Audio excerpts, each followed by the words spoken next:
स्वतंत्रता प्राप्ति के लिए भारत में चलाए गए महत्वपूर्ण आंदोलन है भारत छोड़ो आंदोलन सन 1942।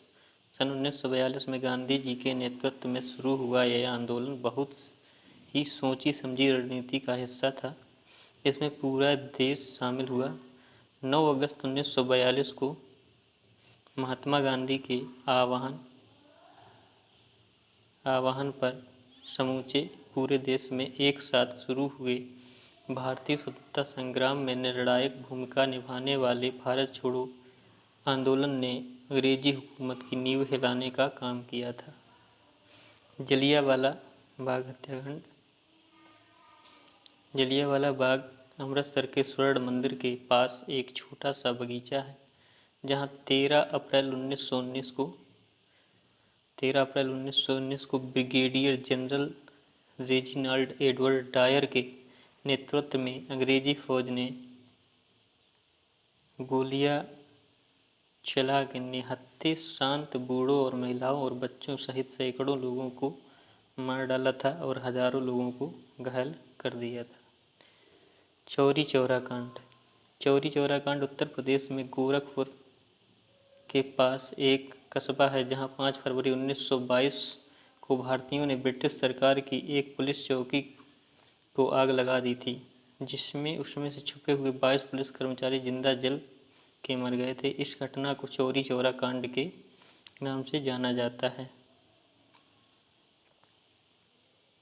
इसके परिणाम स्वरूप गांधी जी ने कहा था कि हिंसा होने के कारण असहयोग आंदोलन उपयुक्त नहीं रह गया है और उसे वापस ले लिया था। चौरी चौरा कांड के अभियुक्तों को मुकदमा पंडित मदन मोहन मालवीय ने लड़ा और उन्हें बचा ले जाने में उनकी एक बड़ी सफलता थी। असहयोग आंदोलन। सितंबर 1920 से फरवरी 1922 के बीच में महात्मा गांधी जी तथा भारतीय राष्ट्रीय कांग्रेस के नेतृत्व में असहयोग आंदोलन चलाया गया, जिसने भारतीय स्वतंत्रता आंदोलन को एक नई जागृति प्रदान की थी। जलियांवाला बाग नरसंहार सहित अनेक घटनाओं के बाद गांधी जी ने अनुभव किया था कि ब्रिटिश हाथों में एक उचित न्याय मिलने की कोई संभावना नहीं है। इसलिए उन्होंने ब्रिटिश सरकार से राष्ट्र के सहयोग को वापस लेने की योजना बनाई और इस प्रकार असहयोग आंदोलन की शुरुआत की गई और देश में प्रशासनिक व्यवस्था पर प्रभाव हुआ। यह आंदोलन अत्यंत सफल रहा क्योंकि इससे लाखों भारतीयों को प्रोत्साहन मिल गया। इसे आंदोलन से ब्रिटिश प्राधिकारी हिल गए। सविनय अवज्ञा आंदोलन। सविनय अवज्ञा आंदोलन ब्रिटिश साम्राज्यवाद के विरुद्ध भारतीय राष्ट्रीय कांग्रेस द्वारा चलाए गए जन आंदोलन में से एक था। सन 1929 में भारत को ब्रिटेन के इरादे पर शक होने लगा कि वह औपनिवेशिक स्वराज्य प्रदान करने की अपनी घोषणा पर अमल करेगा कि नहीं। भारतीय राष्ट्रीय कांग्रेस ने लाहौर अधिवेशन 1929 में घोषणा कर दी कि उसका लक्ष्य भारत के लिए पूर्ण स्वाधीनता प्राप्त करना है। 6 अप्रैल 1930 को प्रातःकाल के बाद महात्मा गांधी समुद्र के तट पर नमक बनाकर नमक कानून को भंग किया। यहीं से सविनय अवज्ञा आंदोलन की शुरुआत हुई। आज़ाद हिंद फौज। आज़ाद हिंद फौज का गठन पहली बार राजा महेंद्र प्रताप सिंह द्वारा 29 अक्टूबर 1915 को अफगानिस्तान में हुआ था। मूल रूप से उस वक्त यह आज़ाद हिंद सरकार की सेना थी, जिसका लक्ष्य अंग्रेजों से लड़कर भारत को स्वतंत्रता दिलाना था। द्वितीय विश्व युद्ध के दौरान सन 1942 में जापान की सहायता से टोक्यो में रास बिहारी बोस ने भारत को अंग्रेजों के कब्जे से स्वतंत्र कराने के लिए आज़ाद हिंद फौज या नेशनल इंडियन आर्मी (INA) नामक सशस्त्र सेना का गठन किया। इसमें करीब 40,000 भारतीय स्त्री पुरुष की प्रशिक्षित सेना का गठन किया। इस सेना के गठन में कैप्टन मोहन सिंह, रास बिहारी बोस, निरंजन सिंह गिल महत्वपूर्ण भूमिका निभाई। आज़ाद हिंद फौज। नमक सत्याग्रह। दांडी मार्च, जिसे नमक मार्च या दांडी सत्याग्रह के नाम से भी जाना जाता है, सन 1930 में महात्मा गांधी जी के द्वारा अंग्रेज सरकार के नमक के ऊपर कर लगाने कानून के विरुद्ध किया गया यह सविनय कानून भंग कार्यक्रम था। यह ऐतिहासिक सत्याग्रह कार्यक्रम गांधी जी ने समेत 78 लोग के द्वारा अहमदाबाद साबरमती आश्रम के समुद्री तट गांव के दांडी तक पैदल यात्रा करके 6 अप्रैल 1930 को नमक हाथ में लेकर नमक विरोधी कानून को भंग किया गया था।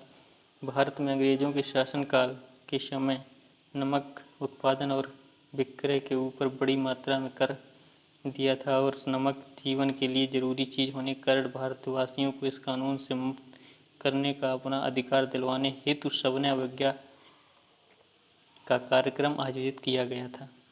कानून भंग करने के बाद सत्याग्रहियों ने अंग्रेजों की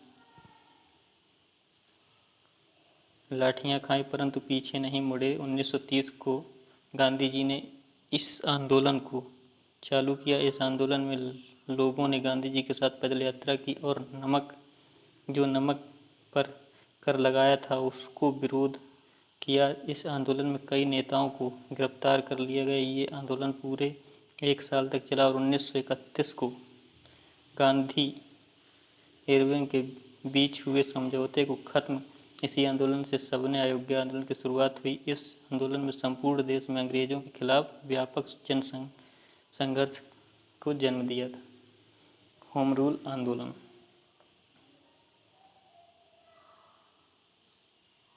होम रूल शब्द आयरलैंड के ऐसे ही आंदोलन से लिया गया था जिसका सर्वप्रथम प्रयोग श्यामजी कृष्ण वर्मा ने 1905 में लंदन में किया था, लेकिन इसका सार्थक प्रयोग करने का श्रेय बाल गंगाधर तिलक और एनी बेसेंट का है। भारत में 2 होम रूल लीगों की स्थापना की गई थी, जिनमें से एक की स्थापना बाल गंगाधर तिलक ने 1916 में पूना में की थी और दूसरी की स्थापना एनी बेसेंट ने सितंबर 1916 में की थी। 1916 सितंबर में और तिलक जी ने ये अप्रैल में की थी। खिलाफत आंदोलन।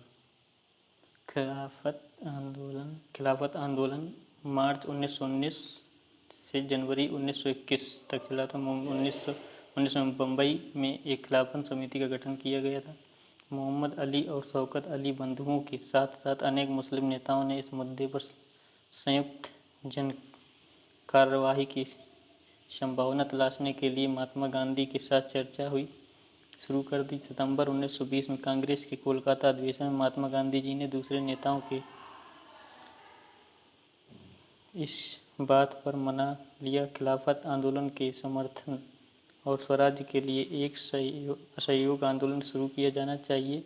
यह आंदोलन जनवरी 1921 को समाप्त हुआ था। बंग भंग आंदोलन 1905। बंगाल विभाजन के निर्णय की घोषणा 19 जुलाई 1905 को भारत के तत्कालीन वायसराय कर्जन के द्वारा किया गया था। यह मुस्लिम बहुल प्रांत का सृजन करने के उद्देश्य से ही लिया गया था। बंगाल विभाजन 16 अक्टूबर 1905 से प्रभावी हुआ। इतिहास में इसे बंग भंग के नाम से भी जाना जाता है। यह अंग्रेजों की फूट डालो शासन करो वाली नीति का ही एक अंग था। अथर्व इसके विरोध में 1908 में संपूर्ण देश में बंग भंग आंदोलन शुरू हो गया। इस विभाजन के कारण उत्पन्न उच्च स्तरीय राजनीतिक अशांति के कारण 1911 में दोनों तरफ भारतीय जनता के दबाव की वजह से बंगाल के पूर्वी एवं पश्चिमी हिस्से को पुनः एक हो गए थे।